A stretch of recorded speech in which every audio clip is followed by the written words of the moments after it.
नाम है दिव्यांशु मिश्रा और मैं हूं आपके साथ यूनिवर्सिटी ऑफ हैदराबाद के नॉर्थ कैंपस में। ये जगह डायरेक्टली एडमिन ब्लॉक के अपोजिट साइड है। ये न्यू एडमिनिस्ट्रेटिव बिल्डिंग है जहां पे अंडर कंस्ट्रक्शन बिल्डिंग थी। कल रात यहाँ एक हादसा हुआ जहां ये स्ट्रक्चर पूरा का पूरा, जैसा देख सकते हैं ये पूरा का पूरा स्ट्रक्चर ही गिर गया। बताया जा रहा है कि ये बिल्कुल ही स्ट्रक्चर फेलियर है। जहाँ यहाँ पे 4 पिलर्स होने चाहिए थे वहाँ पर 3 है और एक एक्स्ट्रा इसको ऐड किया गया था यहाँ पे। जब कल रात यानी 27 नवंबर को जब ये गिरी तो ऑफिशियल्स बता रहे थे कि इसमें तकरीबन 9 लोग दबे हुए हैं और सिर्फ घायल हैं। अब आइए हम आपको दिखाते हैं कि किस घटिया क्वालिटी की यहाँ पे चीज़ें यूज़ हुई हैं और कैसे यहाँ का स्ट्रक्चरल फेलियर हुआ है। मेनली जब हम अपने घर में कुछ चीज़ें बनाते हैं, अपना घर बनाते हैं और ऊपर से जब छत ढालते हैं तो वहाँ का जो कंक्रीट होता है कुछ देर में ही जम जाता है। बट अब यहाँ का कंक्रीट देखिए कैसे अभी भी इस हालत में है। ये कंक्रीट अभी भी ऐसा जमा हुआ नहीं है गिरने के बाद भी, जबकि अभी तक ये जम जाना चाहिए था बिल्कुल पूरी तरह से। आपको हम और दिखाते हैं यहाँ पे कैसे इसका जो स्ट्रक्चरल फेलियर का सबसे बड़ा एग्जांपल आपको हम दिखाते हैं। यहाँ पे आप देख सकते हैं इस वीडियो में कैसे जब गिरा ये तो उसके लोड से ये बिल्कुल साइड हो गया। यहाँ पे ये स्ट्रक्चरल फेलियर का सबसे बड़ा एग्जाम्पल है यहाँ पे कि कैसे यहाँ पे ये इसके प्रेशर से ये झुक गया है यहाँ पे और ये पूरा का पूरा लोड इस पे आ गया। आप देख सकते हैं यहाँ भी यहाँ बिल्कुल अभी ठीक है। यहाँ पे उसके मुकाबले यहाँ पे वो झुका नहीं है और यहाँ पे ये स्ट्रक्चर पे ज़्यादा प्रेशर नहीं आया, पर यही प्रेशर सेम यहाँ पे आ चुका है और जब ये गिरा तो उसके प्रेशर से ये पूरा का पूरा झुक गया। मतलब ये एग्जाम्पल दिखाता है कि कैसे यहाँ पे स्ट्रक्चरल फेलियर है। आज हमारे साथ यहाँ पे काम करने वाले एक वर्कर भी हैं जो यहाँ पे काम करते थे। आज हम उनसे जानेंगे कि यहाँ इससे पहले क्या कारण था कि ये घटना होने का बहुत बड़ा संभावना भी था और हुआ भी। तो इनसे जानते हैं कि यहाँ उन्होंने क्या इससे पहले देखा है और क्या यहाँ पे कमियाँ थी। बताइए भैया। प्रॉब्लम तो यही है कि यहाँ पे सेफ्टी वगैरह कुछ भी नहीं है। सेफ्टी कुछ भी नहीं है। अगर मेरा कुछ भी प्रॉब्लम हो कि सर की ऐसा प्रॉब्लम है, हम लोग का ऐसा वो कान में नहीं लेता है, माइंड में नहीं लेता है इस चीज़ में। तो बोल रहा है कि क्या तुम बाकी हर कोई आदमी है इसको वजह डर के वजह से हम लोग उसको कुछ कर नहीं पाते हैं। ऐसा मतलब एक आदमी मेरा भैया है 5-6 महीने ऐसा हो गया। मतलब बारिश का टाइम था उस टाइम। मतलब सांप काट लिया था रात का टाइम। उस टाइम बोला कि सर ऐसा मेरा मतलब जो सांप जो काटा था हॉस्पिटल में लेके गया, 1 रुपया भी पैसा उसने नहीं दिया। जो पैसा जो दिया था लेकिन पेमेंट से कटिंग कर लिया था। यहाँ मतलब 24 घंटा काम चलता है बिना किसी सेफ्टी के, बिना किसी लाइट के। अगर किसी को कोई सांप काट लेता है, कुछ हो जाता है तो उसका भी पैसा खुद ही देना पड़ता है। मतलब ये कोई इंश्योरेंस वगैरह कुछ नहीं आपका कराया नहीं गया है। और यहाँ पर जो क्या आप लोगों का सेफ्टी किट जैसे हेलमेट, शूज़, ग्लव्स हाथ में दिया जाता है पहनने के लिए?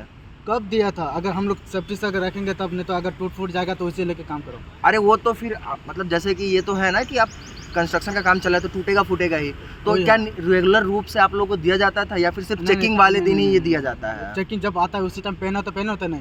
अच्छा, सिर्फ चेकिंग वाले दिन लोग दिखाने के लिए देते हैं ताकि जो आप बस वो बच सके। और जो ये ठेकेदार है इसको क्या ये जो स्ट्रक्चर है क्या आपके हिसाब से सही स्ट्रक्चर के हिसाब से ढाला गया था? मना किया था हम लोग किए सर कि हमारा जो बंदा था मिस्त्री मना किया था कि ऐसा फोल्ड है, ऐसा फोल्ड है बता रहा था। उसको खोलने वाला था जो हमारा जो साइड का पीएम जो है वो भी बता रहा है कि इसको खोलेंगे। खोलने के बाद क्या नहीं हुआ। प्लांट वाला ने क्या हमको इतना मालूम नहीं, हम तो दूसरी साइड से इधर आया। हमारा बंदा बोल रहा था कि ऐसा खोलने के बारे में ऐसे क्या हुआ, पास करवा दिया।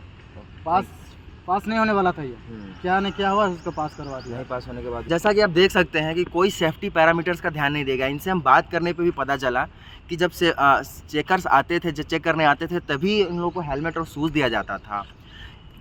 और उसके बाद से यहाँ पे इन लोगों ने कहा भी कि ये स्ट्रक्चर सही नहीं है, इसको खोल देना चाहिए। उसके बाद भी इंटरनली क्या बात चला, उसके बाद भी इस स्ट्रक्चर को पास कर दिया गया और आज ये हादसा हुआ है।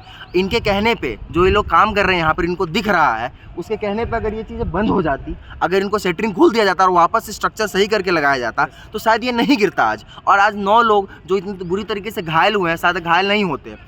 और कुछ इन यहाँ पे जो वर्कर्स तो काम कर रहे थे उनसे बात करने में पता चला कि जब यहाँ पर कंक्रीट डाला जा रहा था तो सेटरिंग हिल रहा था। सोचिए कितना बड़ा संदेशा पहले से ही मिल रहा था कि ये शायद गिर सकता है, उसके बावजूद इस पर डाला जा रहा था। क्या यहाँ का जो ठेकेदार है, जो इंजीनियर यहाँ पे जो इस साइड के जो इंजीनियर है, वो इन लोग दिखा नहीं कि क्या ये पहले से इतना डेंजरस हो रहा है और ये गिर सकता है? सोचिए आप, इतना बड़ा जो कंक्रीट का है वो किसी इंसान पे गिरेगा तो उनकी क्या हालत होगी।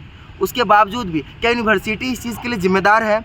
क्या जिन लोगों के साथ ये हादसा हुआ है, क्या उन लोगों के साथ आगे हेल्प किया जाएगा? एक छोटे से सांप काटने पे भी उन लोगों के खाते से पैसा काट लिया जाता था। क्या इतना बड़ा होने के बाद भी इनके साथ ये लोग खड़ा रहेंगे? एक बात और, जो लोग यहाँ पे गिरे थे उन सबको यहाँ से हटाकर कहीं और भेज दिया गया, क्यों?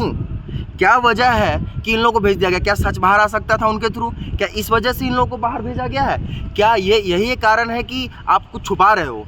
ज़रूर इसमें मिली भगत है, या तो हो सकता है यूनिवर्सिटी की मिली भगत हो, या यहाँ का जो पास करता है CPW उसकी मिली भगत हो, जो इंफ्रा है, जो इसका टेंडर लिया हुआ है। क्या वो लोग इस बात का सेफ्टी पैरामीटर्स का ध्यान नहीं देते हैं?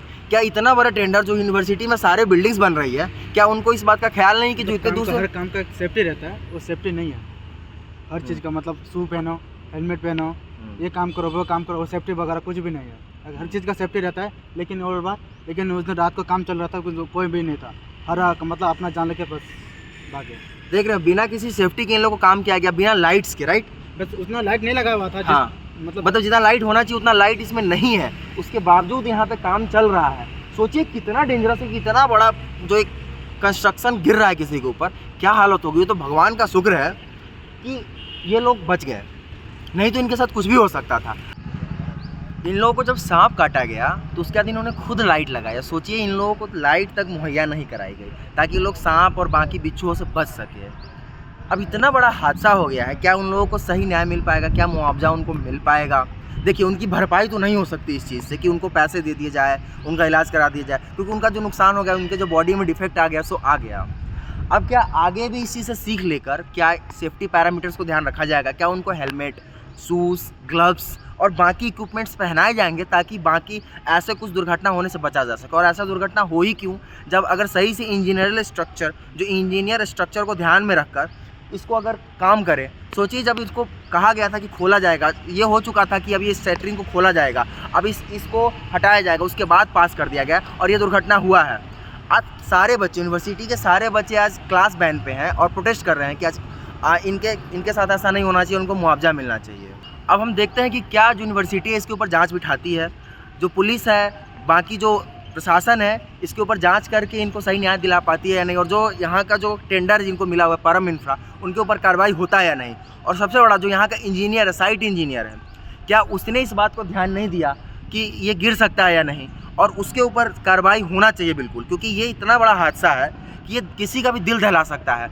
कल रात मैं यहाँ खुद था और मैंने देखा कि किस तरह से लोग जो यहाँ से बाहर निकले उनके क्या हालत थी। ये लोग परेशान थे, यहाँ स्टूडेंट्स भागकर पहले आए दौड़कर, फिर उसके बाद पीछे पीछे बाकी लोग और हेल्प किए इनका।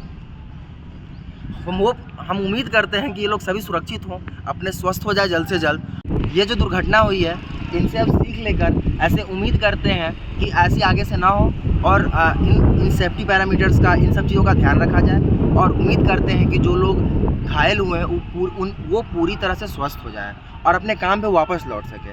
धन्यवाद, मिलते हैं किसी और वीडियो में।